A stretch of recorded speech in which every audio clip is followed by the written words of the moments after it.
Good morning. Today is the first Sunday of Lent, and a perfect gospel to begin this season.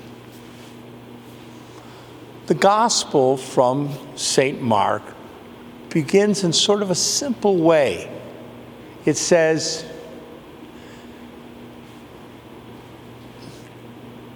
after John the Baptist had been arrested and put into prison, we think, oh, John the Baptizer, King Herod arrested him, put him into prison. But why? Well, first of all, King Herod didn't like to hear what John was saying. But the second reason is King Herod wanted to scare Jesus. The king is saying, hey, Jesus, look what happened because John was talking about God's will and God's way. But what happens? After John is put into prison, the gospel tells us Jesus went out and began to proclaim and said, change your lives. God's kingdom is where? It's here. It's now.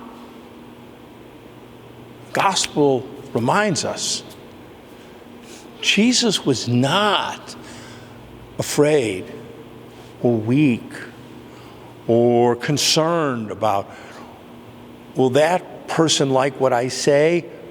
Will that person agree with me?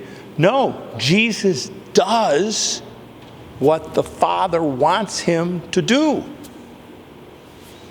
Why? Because Jesus has this confidence.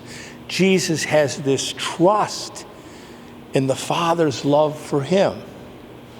Remember what happened when John the Baptizer took Jesus and baptized Jesus in the water.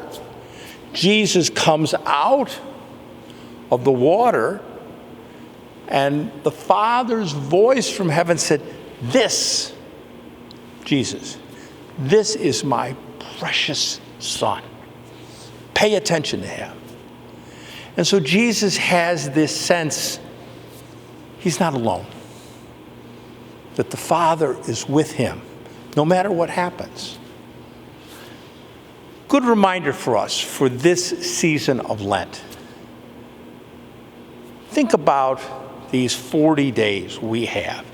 It's 40 days of time we can maybe give up something we like to do, or not eat something we like to eat, or not watch the internet or watch TV or watch movies. A little bit of penance in our lives. Or we can decide we're going to do something. We're going to reach out to people who are homeless, or people who are hungry, or people who are poor, and try to do something for them. And maybe some people say, well, why are you doing that? Oh, that's foolish, or you're wasting your time. We're doing Jesus' work. And that work, even to little things we do, is important. And Lent sort of helps us, encourages us to do that, to try to copy Jesus a little more in our lives.